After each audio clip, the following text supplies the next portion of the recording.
how do I build consistency? We have 6 steps for you, and they all build on each other. And if you apply these steps, this becomes the blueprint to be able to notice yourself in those moments of awareness where you're out of consistency. Regularly reflecting on your progress can help you stay motivated, make the adjustments that are necessary, celebrate your own success, and learn from the setbacks you've had to keep moving forward. If you can control how you show up for yourself and for others consistently, you are going to create the most amount of predictability, certainty inside of your life, and allows you really to stay in that driver's seat. If you are coming home because you had a bad day at work, that means that your attitude and effort, the only 2 things you truly have under your control, are completely predictive on the outcomes inside of the work. And take back your own authority, your own power, shift your attitude, and put massive effort towards what you say that you want, so you can get past these things. Don't do it alone. We all need guardrails. This is the High Value Man Conversation Podcast, a show dedicated to the mission of building high value men. One great man means a great family, a great neighborhood, a better city, community, state, and the world. The question is, if not you, then who?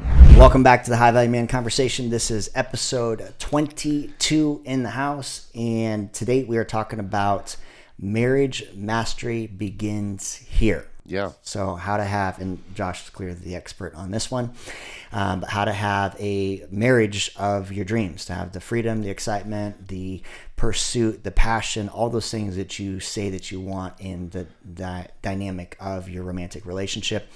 To master your relationship, you got to understand the basics, and we're going to be talking through the key pieces, which really breaks down to consistency. Before we open up to that, I think we were having a dialogue off conversation where I think is very fruitful to this conversation, because part of the mastery means there's going to be failures. There's going to be speed bumps. There's going to be moments when how you show up, your attitude, your effort, your actions are not in alignment with a masterful marriage relationship or even self-presence. So we're going to talk a little bit about that dialogue and then pull it into the teaching today. I appreciate that.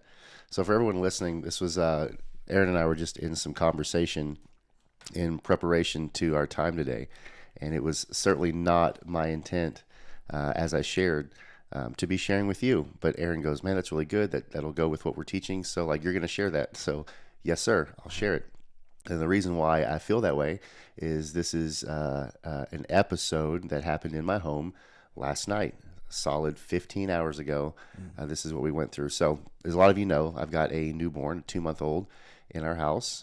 We've got a lot going on with our businesses, and of course with figuring out and navigating our schedule with our 2 kids and everything that is going on. And so last night I found myself in a complete funk. A funk. As in I use these words lightly, but you guys understand what I'm saying. Like I was being a complete fart in my house. A toot, as my wife would call it. My attitude was completely sour, and how I was showing up and the who that I was showing up as was just weak and amateur. It was my wife equates it to, she thought she was having a conversation with a teenage boy, just because of how distant I was, how short my answers were, how unhelpful I was, and just literally like Eeyore walking around with my tail tucked, thinking, oh, the whole world is just sucking right now. Yeah, but I think that's so out of character for you, and which is I think so powerful for this story, because I know that a lot of guys, that's kind of the standard routine. They get home, they're frustrated, they're pissed off, they're angry, they didn't get the sleep they wanted, they didn't get their things done, the work didn't go that they wanted, and then they've got their own to-do list at home, and so they just end up being a fart. What's the other colorful language you use for that? I was being a toot. A Richard. Oh, I was being a Richard. A Richard. Yeah, my wife married a Josh, but last night I showed up as Richard. Okay, I love that. You guys get the language. Don't be a dick. Yeah, that's good. That's good. And what I think was so cool about Josh sharing this story is the steps that he took that we're going to dive into in regards to how to actually have a masterful relationship. But he took specific steps once he had the awareness and recognition that how he was showing up was not in alignment with who he wanted to be or the type of marriage he wants to have. Yep. So last night, or yesterday afternoon rather, I was tending to our 2-month-old son, who is in a developmental leap right now, where it's very difficult at all to help him feel appeased or to be happy. So typically, he's only upset when he's hungry, or he has a tooth that needs to be pushed out, or he's been wearing a wet diaper for too long. Well, that's not the case in this very short developmental season. Basically, even when he is fed and he is what would make him happy, about every 15 to 30 seconds, he just needs a physical adjustment, which means I can hold him for 15 to 30 seconds before he gets upset, and then I've got to shift him around, hold him in the front, facing forward, hold him on his back, flip him over to his belly. So he just takes a lot of attention in this current season, which is about a week and a half to 2 week long developmental leap. Well, last night I was tending to my son, and there was nothing that I felt like I could do to make him happy. While at the same time, my wife is in the kitchen cooking up a dinner from scratch because we're clean eating. And so she was doing that for us, and I was tending to our son, and I could not make him happy. And I felt myself shift in that moment, going from where I thought I was as normal to just completely frustrated with my 2-month-old son, which is very out of characteristic for me. I don't typically get, even in the midst of frustration, I'm able to process that, integrate that, and move on and show up well in most areas of my life. Well, in this moment, I just felt myself in a funk where I told my wife, I'm frustrated with him, come get him from me. Very uncharacteristic. I also had no desire to help her in the kitchen or do anything else. What I wanted to do was I wanted to lay down, take a nap, or maybe even just go to sleep for the day. And this is maybe 5:30 in the afternoon, very, very early. And all of these things just very uncharacteristic of who I am and how I roll. And I was able to quickly realize, man, this is like, I'm in a funk and this is not okay. And so I took time to take stock of how I felt. Comes down to, because we're clean eating, I'm a habitual sugar intaker, and so I've been off sugar for several days. Also with this developmental leap, my sleep quality and sleep length has been cut in half. So like my sleep 2 nights ago on a scale of 1 to 100 was a 39. Very poor sleep. Also the what's going on in my brain because I'm not really eating sugar anymore. So all these things lead up to this moment where I'm just being a complete Richard in my household. My wife knows it. I know it.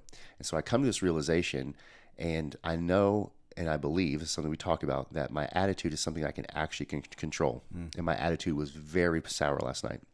And so what I did is I took my son, he needed a diaper change, took him back to his room where I was kind of partially secluded, and I'm changing him. And as I'm doing that, I grab my phone. I'm part of a group of men that I love and can help hold me accountable. So I just reached out and said, hey, listen, in all transparency, I'm being complete fart right now. I'm not showing up in my house. I'm not pulling weight. I have a sour attitude. My 2-month-old is annoying me. I've had poor sleep. My eating habits have shifted recently. These are some things I think that are part of that. But I also realize my attitude is something I can control, and this is not acceptable. So I just put a bug out that anyone wants to come over and help me shift my attitude. I've got 12-ounce gloves, and I'll put my hands behind my back, and you guys just give it to me until you think I've had enough. Now, I'm partially saddened that no one showed up for that, but there was some dialogue created from it. But I was open to it. The awareness of my attitude was really poor. The husband I was being was way subpar. The father I was being was unacceptable. That I was able to be aware of that, be conscious of it, take stock of the moment, and then make a decision to change and own my attitude and put some action behind that so I can show up the way that I know I historically show up. That's good. So I put the buzz out. I made the decision. I went back in the kitchen, apologized to my wife for being a fart. She said, thank you for that. I also thanked her for being graceful, because she could have mirrored back to me my own attitude, and that would have gone south quickly, and she didn't. So I thanked her for her grace. I also let her know I reached out to this group of 20 guys in transparency and authenticity, and that they were helping me shift my attitude as well. And from that moment, which was about 25 to 30 minutes from start to finish, I was able to integrate things, move past it. My attitude completely shifted, and the rest of the night was normal. But there was an opportunity for our relationship to take a left-hand turn, which would have gone south, or to choose what I did and continue on with the great relationship that we have. I'm grateful that I have the tools in my toolbox to go through those things, to integrate those things. So that was my story from last night, and it did not feel good. I love it, though. It's beautiful, because what you guys just heard Josh walk through is he had awareness, then he created accountability with the group of guys, and then took massive action to shift his state. And so awareness, accountability, action, that is a formula for success in any domain. To have the awareness, first and foremost, that you're out of alignment with what you say that you want. And if you want a rock solid, same team type relationship in marriage, You have to have that personal self-awareness and take accountability, and have the accountability, and then take the action to get back on track. So it's great, man. I think it's awesome. Thank you for that. What I love is we're hovering over relationship right now, Aaron, but mastery, whether it's in your marriage or not, can be used in every single area of our life. Correct. Yep. And so I'll lean on what mastery is. Mastery is really 3 steps. Mastering your understanding, which is knowledge. You have to have an idea of what to do. Sure. That comes down to my awareness and stepping away last night. Second part of mastery is emotional mastery. I have to integrate what I know and make it align with how I feel, even though in the moment I'm likely not going to feel like I want to do these things. And so step 2 is mastering our emotions. Step 3 is by mastering the effort or the action that comes behind those things. That's good. So first, I've got to understand well where I am and what I need to do. I have to get hold, take stock, and understand my emotions, which are likely sabotaging how I'm showing up, and master those. And then I can put action to them. And that's really where consistency comes from, is consistently putting action to emotions that are either serving me or not serving me, and then also the knowledge that I think that I have in the moment. The 3 steps to mastery. Well said, sir. All right, so let's dive in on the context of that story, because we'll add to it and really break down how to have marriage mastery, relationship mastery. And this is something that, first and foremost, it goes without saying that everybody wants. Everybody wants to have a masterful marriage that is producing just wonderful fruit of connection, passion, excitement, intimacy. And the steps to getting there, this guy knows how to walk you through. I'm grateful you feel that way. So the first thing I want to land on is our overarching message today for you to take away is consistency. Consistency is key. We hear that a lot. It is. It doesn't seem like a sexy word, although it is the key to opening the door that you want in your life opened. Yep. It really is. So consistency is doing what you say regardless of the circumstances or how you feel, which you hear in my story from last night. So that comes down to attitude. We've got to understand our attitude and take ownership of it. That's where consistency begins. And so the story I gave about my conflict exposes my poor attitude, which pulled me off of my consistency. And that's really where my awareness came from, is I know I'm not being who I usually am. This is not who I am. This is not how I am. So if it wasn't for previous consistency, then last night would have just been another night. And actually, if that was the case, I would just be consistently a fart. I would consistently be a Richard, and that would be normal. Thankfully, I'm not that way, so that when the moment showed up that I was, it was very easy for me to be aware of. You recognize that something goes out of alignment. This is not right. This is not okay. It's unacceptable. And so, because core values in my specific family are effort and generosity, and honor are 3 core values of our top 5. That's the filter that I say I put my life through. And so again, if that's who I say that I'm going to be, in this moment, I'm clearly not being that. I have a responsibility to take stock of this moment and make shifts in my life so that I don't continue to show up this way, which was a integral part of last night. So consistency is being who you say that you are, regardless of the circumstances or how you feel. That's good. The second one I have of consistency is you must protect what you prioritize. You have to protect a bunch, and this is such a key piece to it. You have to protect what you prioritize. If I say that my marriage is a priority to me, if how I raise and rear my children is important to me, then I have to protect that ideology, that philosophy. And with how I was feeling yesterday, led me down a path where I was certainly not doing those things. And so again, coming down to who I say that I am, my own core values, my mission, my vision for my family, again, being aware of me falling short of those things and realizing there has to be a shift and it has to come right now. I can't come tomorrow, can't come 3 days from now when I've had a good day at the office, right? It has to happen now. The shift has to happen now. And again, that's how we create safety and security in our homes with our wives, is the quicker we can be aware of those moments where we're missing it, the quicker we can take stock of those moments, and the quicker that we can integrate change in our attitude and add positive attitude to get us back on track, shows her that I'm someone, one, worth trusting. I'm someone that's honorable, but I'm also someone who is who I say that I am. That's really where certainty and security in a woman comes from. Yeah. And I think the other piece on this too is you kind of floated over this. If your attitude and your effort is dependent on whether or not you have a good day at work, your life will always be a series of peaks and valleys that is externally dependent. It puts you out of control. And I know every single man listening to this wants to have a sense of control. And the greatest sense of control that you can have is your attitude and your effort. If you can control how you show up for yourself and for others consistently, you are going to create the most amount of predictability, certainty inside of your life, create that safety and security for your spouse or for your person. And allows you really to stay in that driver's seat. But if you are coming home because you had a bad day at work, that means that your attitude and effort, the only two things you truly have under your control, are completely predictive on the outcomes inside of the workplace. That's so powerful. Powerful. And that leads right into the next point is consistency is based upon two things, decision and effort. Mm-hmm. So a decision, and Aaron, we've talked about this before, is a decision is something that you ought to only make once. Right, we talked about non-decisions on HVM.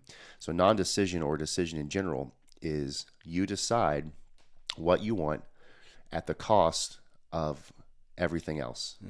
So this goes back to the word resolution. And people like to make New Year's resolutions every year.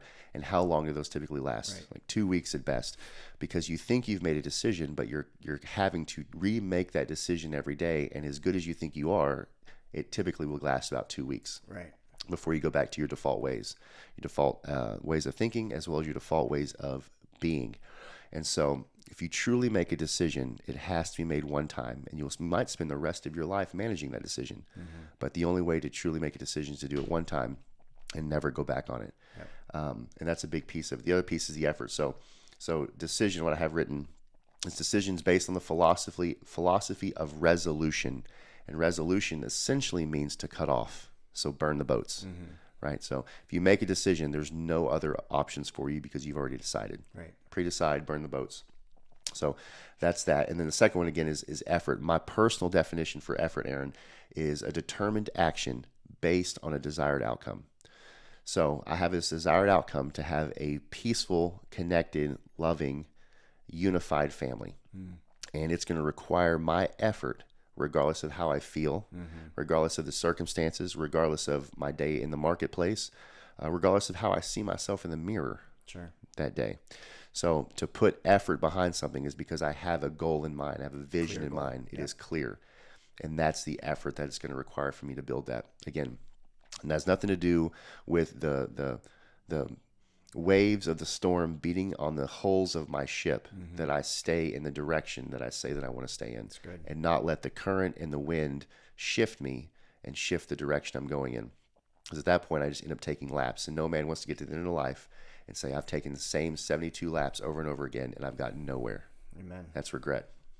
That's good. That's regret. So this is kind of going back to some conversation that Britt and I had in our just dialogue, but our decisions made our marriage. And so I know as a man, Aaron, that I'm not good enough to create my own future I desire for my family, that I truly need the influence and accountability of the outside. Right? So if I try to white knuckle things and say, I'm just going to do it on my own, I'm going to pull up my bootstraps and I've got to get it together and do it on my own, I'm only as good as I think that I am. Sure. And I'm not that good. Regardless of how great people may see me, I need people in my life. So because it's a value of mine, last night I reached out to our group of 20 men and said, listen, I'm being a complete fart, and I need you guys to step up and smack me around if it's necessary. You're welcome to come over and put on the 12-ounce gloves. Yeah, that's good. That's open. Intrusive accountability. I love when you say that. Yeah, intrusive accountability, that means you're giving another man permission to show up with colliding love in your life, to collide in love, to get you back on track. Because just as Josh said, if we try to white knuckle it, do it all on our own, we will get to the exact same spot that we've already been. You know, because that's just the truth. That's that pattern of just repeating the same behaviors. And we need that outside influence, the social support. We need the models of other great men to pull us out of it. But social accountability is such a powerful tool. Think about peer pressure, right? Peer pressure will drive us in sometimes negative directions, growing up trying to fit in with the wrong crowds. But in a positive aspect, the social pressure and peer support that we can get by creating accountability, the intrusive kind, is really the level that allows us to reach new domains. It's so powerful. We could end the podcast right there because it's powerful. It's so powerful. Is you've got to have people around you going in the same direction. Yep. Who you're aligned with matters more than where you think you're going. Love that. So you've got to have people around you that want the same things in life, so that just like I'm a terrible bowler, but just like when I go bowling, I prefer to have the guardrails up. And the men in my life are very much like that. Is I want to throw my ball down the lane and have some sort of impact and score some points. I realize that without the guardrails, I'm going to end up in the gutter. Because I've done that. I've spent 10 years, maybe 12, in the gutter, living my life my own, based upon my own faculties. That's good. But I've got men in my life now that when I head off to the side, it's up to me to bring them in and be authentic and transparent with them. But if and when I do, they always keep me going the direction you need to go in, and keeps me not only creating value, but able to score some points in life. So good. So good. Such a good metaphor. Thank you for that. So so what I want to leave that with is consistency, men, is the antidote.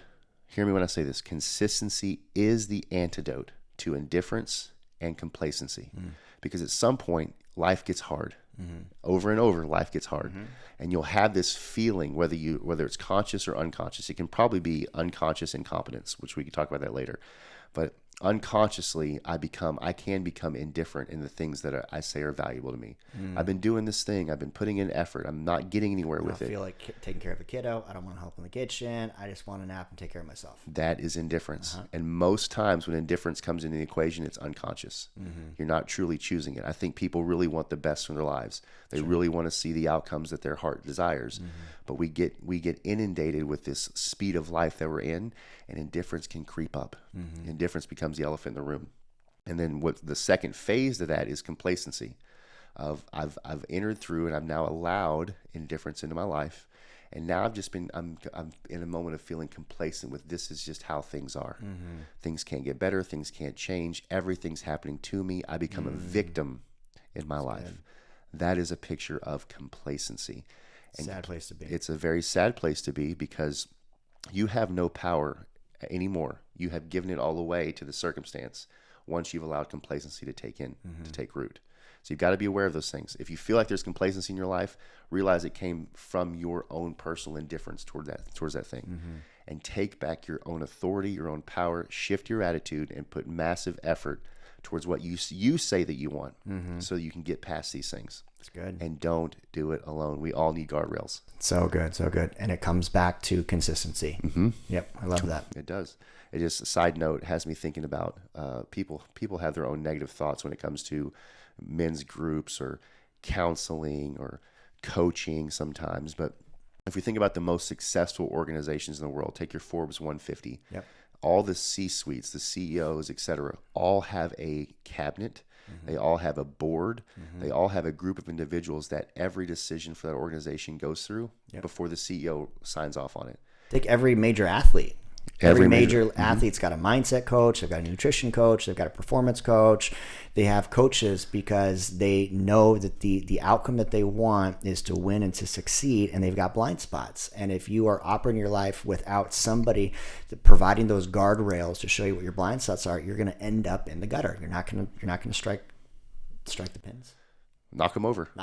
Score points. You're not going to be successful. That's just it. You're not going to be successful. So if you have a certain feeling about intrusive accountability, coaching, counseling, think about the most successful people and organizations in the world. They all have a significant amount of individuals that are strategically placed for specific things that they run things through. So good. And then once they have that individual's wisdom or that counsel, then they sign off on it. Right. If you're not operating your life as a man in the same way, then you will end up in the gutter, and you'll be the man that takes the 72 laps and looks back and says, in absolute regret, I did nothing to make a change. Right. It's good. I love that. Let's talk about these stair steps to creating consistency. This is good. Because Go ahead. Yeah, I'm excited to talk about this part because as men, we love visuals, we love blueprints, we love step processes, do this, then do this, the cause and effect relationship. But for guys that may struggle with consistency, you recognize, okay, I'm in a state of indifference. I may be complacent. My relationship is certainly not masterful. How do I build consistency? If this is really the fruit of this conversation, how do I build consistency? What step on? We have 6 steps for you, and they all build on each other. Just like the first step is the easiest step, that's where you're going to build on this formula. And if you apply these steps, this becomes the blueprint to be able to notice yourself in those moments of awareness where you're out of consistency, just like Josh noticed last night, so you can get back on track. For sure. And for the men like me that like to check boxes, here it is. So mark this podcast, share it with a friend, and write these things down so that you can literally move through them one by one and get yourself on track to where you want to go. So Aaron, number 1, this is the stair steps to consistency. Number 1, set clear goals. Boom. Coming back to vision, right? Vision, clarity of goals, know what you want. Yep. So when you have a clear idea of what you want to achieve, it becomes easier to stay consistent with your efforts. You can't manage what you can't see. So good. So you have to decide. No one takes a trip, not that I know of. No one jumps in the car, packs the dog, all their things, packs the family, throws snacks in the back and goes, we're just going to drive until we whatever. Sure. Everyone is going to have a destination in mind because there's something there that they want to experience. There's something there that has value to them. Right. Our life has to be the same way. You have to have set goals, a vision that's clear for you. So number 1, set clear goals. Number 2, start small, which kind of goes against, in my opinion, a little bit of what HVM stands for. But at the same time, we use wisdom. So start small. Instead of trying to completely overhaul your habits today, right? Start with small, manageable steps. To stack victories, right? You need your confidence and your competence to take on greater challenges. So you think about the story of David in the Bible. He didn't slay the giant first. He was in training for a season. He slayed the bear and then the lion, and he learned how to lead. He learned how to self-lead. All of these were stair-steppers. So this is the starting small. Each victory that he stacked gave him the confidence and the competence to take on the next victory. You got to have it. You got to have it. There's nothing wrong with starting small. Your idea here in stacking wins is to create momentum in your life. That's good. You got to have momentum. Momentum makes life easier and choices easier. So number 2 was start small. Number 3, establish routines. Good. As humans, we are insanely habitual. I can look at your schedule and how you do life and tell you what next week is going to look like. Right? The only way to shift your outcome is to shift what you're doing. So establish routines. Creating daily routines and habits can help you stay on track and be more consistent with your actions. Yeah. Let's spend just a minute on this. So part of the routines that I know Josh and I both have during our week is not only this podcast where we're spending time in deep conversation talking about life. We also have our coaching clients, coaching calls. We have other men that are pouring into us. We have our Men Alike group. We've got Mighty Men on Saturday. So we have these checkpoints where the routine and the pattern of social accountability is built into our schedule. So we're not going 7 days without talking about our feelings, emotions, and things that we want. We literally have these guardrails in place. So part of the routine of a healthy life is to make sure that you've got good guys around you on a regular basis. It's true. And there's not a gap in time. There's not a lapse between when we're together. When the things that we're talking about, our groups, our touch points, our checkpoints, other men, is that's a weekly ordeal for us. Yeah. And it has been for years. And so we nothing against the men's group that gets together once a month, but you don't get anywhere in life meeting with a group once a month. Correct. Bi-monthly, probably the same outcome. Sure. But if you're creating consistent flow in your life, getting up at the same time every day, you've adjusted your eating habits and you're eating the same general things every day, not being emotionally led in that, moving your body, doing something physically hard every single day will help you create those consistent habits, because our habits are truly truly expose what is honestly most important to us. And it predicts our future. It does. Yep. I can say I want something all day long, but if my habits and my actions don't align up with that, then what I'm saying is just a lie. True. That's good. Number 4, establish accountability. Boom. We talked about this several times today. We will hit this nail on the head so many more times and beat this into your brains, because every guy that is struggling, suffering, white knuckling it, and doing the lone wolf thing, we know you're out there because that was both of us at different seasons. And it's standard for so many men that have yet to really embrace the accountability side, because there's some false story belief that says, I can't ask for help. No one's going to help and serve me. I'm not in the same spot somebody else is. Accountability, that was the breakthrough. That is the breakthrough piece. And if you look at every single season you've probably won in, if you used to play athletics, the season that you were probably the best is when you were on a team and you had accountability with other brothers. You know that you had to show up for practice so that you could play on the field with a certain level of expertise. So the accountability piece, that iron sharpens iron, that biblical truth, that is the piece that it will really separate good men from great men. That's true. And let me add some clarity to accountability. Men are accountable to men. Mm-hmm. Women are accountable to women. So good. So specific. This is why this is such a big deal in marriage that a lot of couples don't get. Is you cannot, as a man, be accountable to your wife. If you have a relationship dynamic right now where you're accountable to your wife, then you have a mother. Yeah, that's good. Men are accountable to men. Depolarizing your sexuality. Yep, it's not a good. It will not serve you. And if you're living that out, you know it doesn't serve you. So this is why it's important to surround ourselves with those on the same mission as you, and they have to be men. If you're listening to me, good. This requires of us, Aaron, authenticity, transparency, frequent dialogue, and intrusive accountability, as Aaron talks about. Absolute necessities to create great accountability in our lives. That's great. Number 5, take stock of your progress. That's good. Again, coming back to you can't manage what you don't see. So you may have a clear goal. You might be putting some effort to it. You feel like you're getting a little bit down the road, but life happens, right? Attitudes shift, circumstances change. That's the one guarantee of life, is it'll always be shifting, which requires us to change. So we have to stop and take stock of our progress. Regularly reflecting on your progress can help you stay motivated, make the adjustments that are necessary, and celebrate your own success and learn from the setbacks you've had to keep moving forward. That's good. Progress, Tony Robbins talks about progress, but progress is a fundamental human need. We need to see progress in all domains of life. So we'd like to see that we've made some type of progress. And that's, we think about the martial arts does this really well. There's a ranking system: white belt, blue belt, purple belt, brown belt. We want to see that we've made progress towards the ultimate goal that we're working towards. Yeah, we got it. It's a need. Can't get around it. Number 6, stay disciplined. That's good. Stay disciplined. I'll tell you, this is maybe just because I'm a big guy, but I'll tell you, Aaron, anytime I do a long distance run, it's hard in the beginning. It gets easier in the end, or easier in the middle. But I find the hardest part of my run on like a 10-mile run is like the last mile and a half. I've done really well. I've made it through this. I know I can do it. Like if I were just to pull off and walk now, it'd be fine. But the having a value of finishing what you start is a very difficult thing to do. Yeah. We get progress in our life, things start to shift for the better, and then we can become indifferent and then complacent with that new progress, and we never truly reach our destination. Yeah. So step number 6 is to stay disciplined. Consistency requires us to stay committed to our goals, regardless of how challenging or how much or what we feel in that moment. I love that. And the last step is the discipline.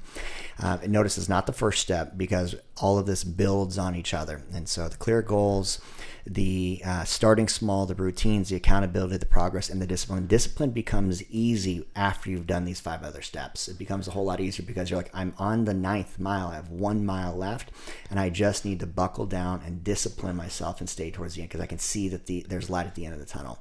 If you try to go back to the front end and just try to white knuckle it, that's where so many people struggle, is they just are trying to just force themselves into a routine without building on the progress before.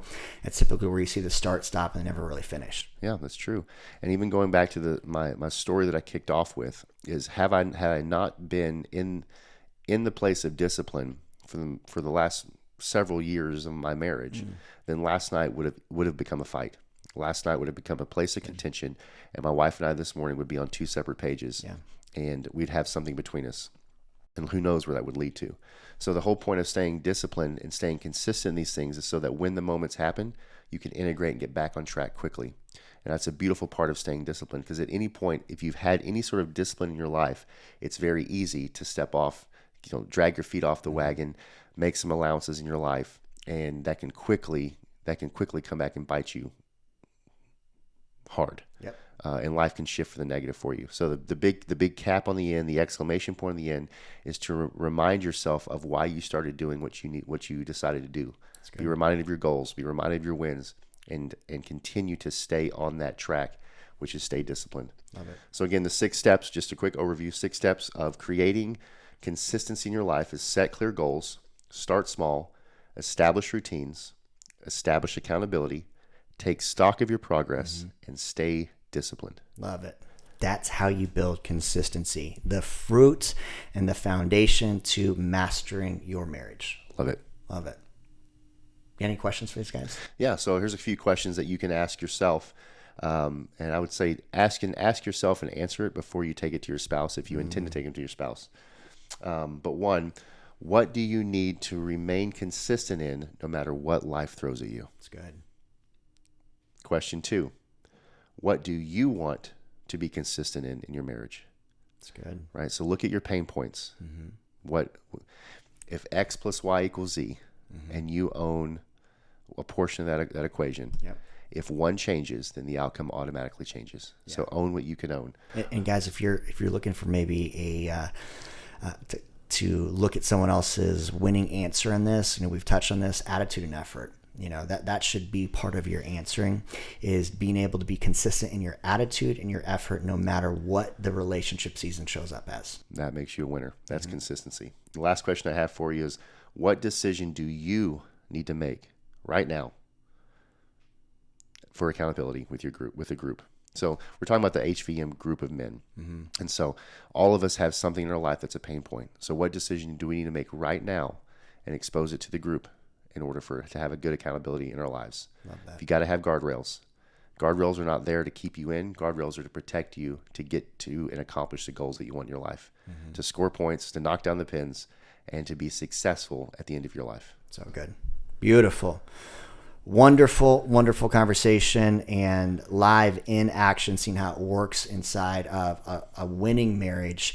Guys, this is such a good blueprint for all domains of your life. If you truly want to have a masterful marriage, masterful relationship, or master any domain of your life, you got to have first the awareness, create the accountability, and take the necessary action. And all of that builds on the foundation of consistency, which we gave you the 6 steps for. Clear goals. Start small. Start where you are. Don't try to take on the whole elephant one bite at a time.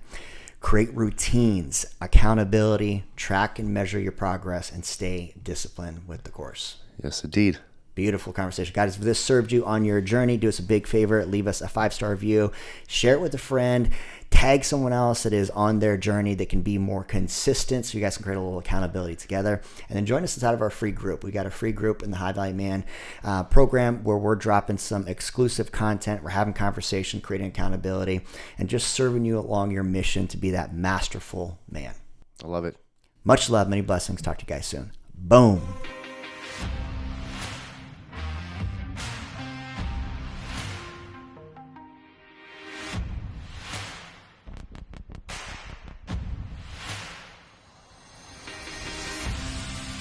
Get off the podcast, get back to the fucking mental lab.